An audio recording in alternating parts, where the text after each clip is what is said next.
welcome to another edition of BridgePoint Bonus. I'm Pastor Matthew Peters, and we're so glad that you tuned into our channel. At this channel, we provide content to connect you with God in your community. And our mission is to lead people to be fully devoted followers of Jesus, believing that everyone can lead someone to Jesus. Today on BridgePoint Bonus, we have some extras from our sermon series, What to Do About Worry. And we're going to see how our worldview is a key to overcoming worry. This week's sermon, we looked at Jesus' commands for us not to worry and to seek God first from Matthew chapter 6, verses 25 through 24. We saw that the focus of the soul, or what we seek to provide stability in life, where we invest our energy, will dramatically affect the results of the content and character of our lives. Jesus actually commands us not to worry because worry is a misfocus of the soul on something or anything that's unstable and can't provide life. Much of our society seeks things that simply can't deliver. And even though they feel stuck in a worry-filled and unstable life, they have no access to God, so they can't stop worrying and seeking stuff. Jesus tells us there's another way. He tells us that God values us, and if we have a relationship with Him, He promises to provide. Therefore, don't worry. Seek Him first. Now, the idea is that if we look to God, He will provide precisely because He's the only one who can. God promises to provide for us because He values us. He knows our needs, and He has proven that He cares for us because He sent Jesus to die for us. Now, this is an amazing and solid foundation that has hope for our future. We're told not to worry, but to focus our soul on Him, and He'll provide for us. But there's a problem. Most of us have daily pressures that we have no idea where the provision for them will come from. This causes our hearts to ask questions like, where will I get provision? Jesus states the questions like this: what will I eat? What will I wear? These questions focus the heart on stuff and not on God, and the result is fear and worries. Now, there's actually a bigger problem here that lurks behind the scenes. The problem is one we feel through our consumer culture. Our daily culture values and focuses on stuff more than spiritual solutions. And now this is because of the story that we're collectively telling ourselves, namely, what's life all about? And what will provide the essence of quote-unquote life? This is often called a worldview. If you view the world as merely temporal, and this is all you have, you will focus only on things.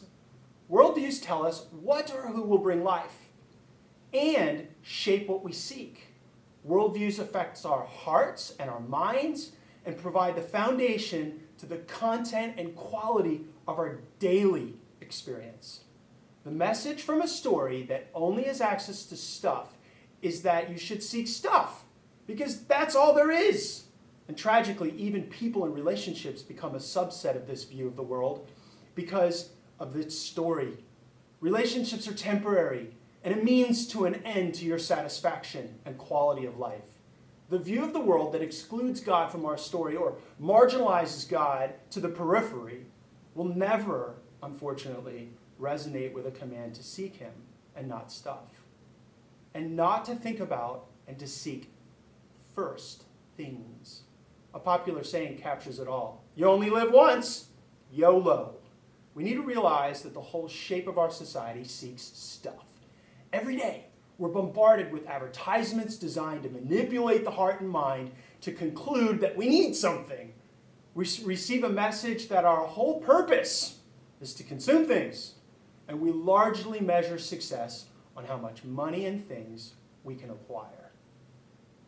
We're told a story of what a successful and satisfying life looks like, and that story has stuff at the start, middle, and end of what it means to have life. This really has an impact on us and shapes how we think, the questions we ask, and it focuses our soul exclusively on things. We almost can't help but be sucked into a system of thought and actions that will not be stable and will not give us the life that we're desiring.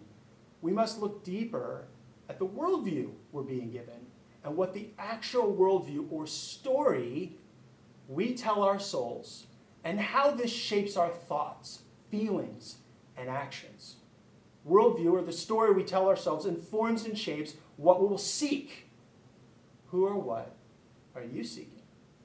Now, Jesus has insight on this. He tells us not to focus and seek things because the pagans run after and seek these things. Now, what is Jesus getting at? He is contrasting worldviews. He asks great questions designed to show the incoherent futility of a worldview that focuses on self-seeking and stuff treasuring rather than on God. Jesus basically asks, why focus on things that are temporary, unable to provide stability, reduce your quality of life, and do not have at the center of their story any lasting spiritual hope? If you have God as the shaper of your story, then worry becomes worthless, and it actually is silly and a bit stupid. The deeper and bigger issues of worldview and the story that we tell ourselves really shape the focus of our heart and our ability to follow Jesus' commands, to not worry and to seek God first. So ask yourself, what story am I living from? Or what or who am I seeking first to provide stability and life? What's my worldview at any given moment about any given thing? If it isn't God, give it up to him and go to him.